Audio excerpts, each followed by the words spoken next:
সাধু নগৰী। এখন হাবিত এটা সিংহ তাৰ চাকৰ শিয়ালৰে সৈতে সুখেৰে বাস কৰি আছিল।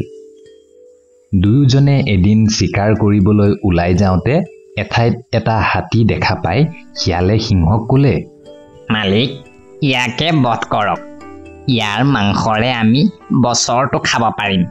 ভৃত্যৰ কথামতে সিংহই একেজাতে হাতীক আক্ৰমণ কৰিলে। হাতীও ৰৈ থকা ধৰণৰ নহয়, সিও দাঁতেৰে সিংহক আক্ৰমণ কৰিবলৈ ধৰিল। হাতীৰ দাঁতৰ আঘাতত সিংহ পলাবলৈ বাধ্য হ'ল। সিংহ শৰীৰৰ বিষৰ যন্ত্ৰণাত দুৰ্বল হৈ পৰিল। চিকাৰ কৰিবলৈও বনলৈ যাব নোৱাৰা হ'ল।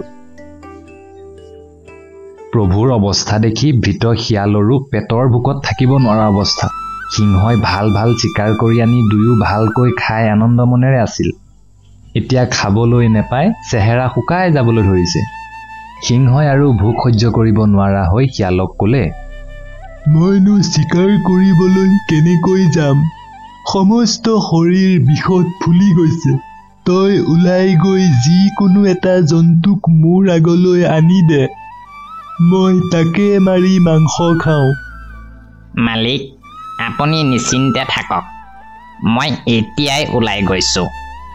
ঘূৰি ফুৰোতে শিয়াল হাবি বন পাৰ হৈ এখন গাঁৱত সোমালগৈ। তাত গৈ এখন জলাশয়ৰ কাষত এটা গাধক কোমল ঘাঁহ খাই থকা দেখি তাৰ ওচৰ চাপিলে আৰু শিয়ালৰ সেইটো জন্তু খুব পচন্দ হ'ল। গাধতকৈ বুৰ্বক আৰু কোনো জন্তু নাই, গতিকে সিংহ মহাৰাজৰ ওচৰলৈ ইয়াক সহজেই ফুচুলাই লৈ যাব পাৰিম। ইয়াকে ভাবি শিয়ালে গাধক ক'লে, মামা, কেনে আছা? নমস্কাৰ।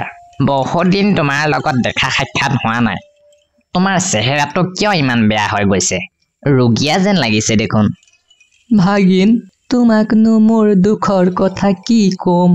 যি কৃপণ ধুবাৰ লগত আছো, ভালকৈ ভোক পলুৱাই খাবলৈও নাপাওঁ।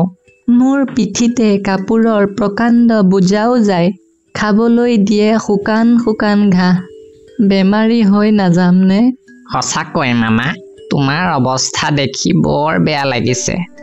ব'লা মোৰ লগত, বনত খাদ্যৰ অভাৱ নাই। নদীৰ পাৰে পাৰে সুন্দৰ কেঁচা ঘাঁহ বহুত আছে। ব'লা ব'লা, আমি মামা ভাগিন একেলগে থাকিব পাৰিম। তোমাৰ প্ৰস্তাৱটো ঠিকেই আছে, কিন্তু মই হ'লো পোহনীয়া জন্তু। হাবিৰ বাঘ সিংহই মোক দেখা পালে ডিঙি মুচৰি মাৰিব নহয়। ভাগিন, এই শুকান ঘাঁহ আৰু পিঠিত বোজা লৈয়েই মই বহুত শান্তিত আছো। তুমি গুচি যোৱা, মই এনেকৈ থাকিম। শিয়াল হ'ল নাচুৰ বান্দা, যি ধৰিলে এৰি দিয়াত নাই। শিয়ালে আকৌ ক'লে, মামা, তুমি দেখিছো বৰ ভয় খাইছা। সেই হাবিখনৰ সকলোৱে মোৰ কথামতেই উঠা বহা কৰে। তোমাৰ গাত হাত দিয়াৰ সাহস কোনেও কৰিব নোৱাৰে। তাতে এজনী মাইকী গাধ আছে, বহুদিন মোৰ লগতে আছে। খাই বৈ চেহেৰাও ধুনীয়া হৈ গৈছে। তাই মোক ক'লে, বোলে মামা, তুমি গাঁৱলৈ ওলাইছা, মোৰ বাবে এজন উপযুক্ত পাত্ৰ চাই আনিবা।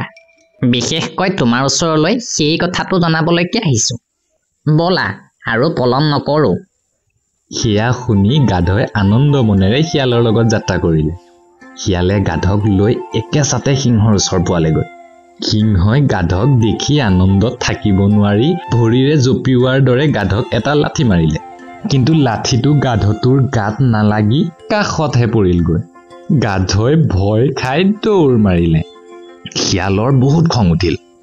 ইমান কষ্ট কৰি গাধটোক ফুচুলাই আনি দিলোঁ, ভোক গুচাই খাওক বুলি খাবও নোৱাৰিলে। সন্মুখৰ পৰাই মাংস হেৰাই গ'ল। সিংহ শিয়ালৰ তিৰস্কাৰত অতি অপমানিত হ'ল। মনে মনে বিৰবিৰাই কিবা ক'বলৈ ধৰিলে। অকণমানৰ বাবে মুখৰ আগৰ পৰা হাতচৰা হ'ল। এইবাৰ আৰু এনে হ'বলৈ নিদিওঁ, নহ'লে আজিও খালী পেটেৰেই থাকিব লাগিব।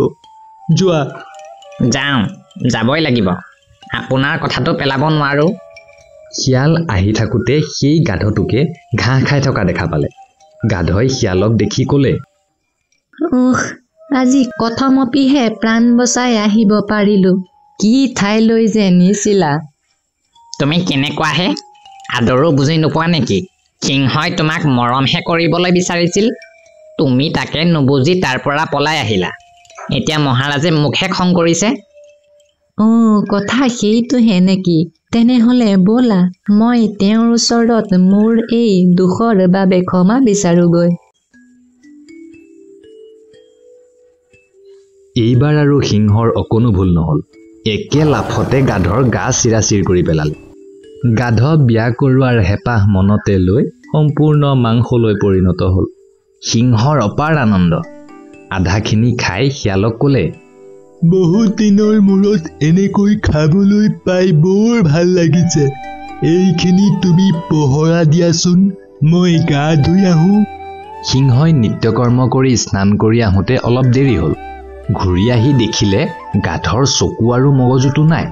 সিংহৰ বুজিবলৈ আৰু বাকী নাথাকিল যে সেইটো শিয়ালৰে কাম। সিংহ গৰজি উঠিল। হাৰামজাদা, তোৰ সাহস ইমানেই বাঢ়ি গ'লনে?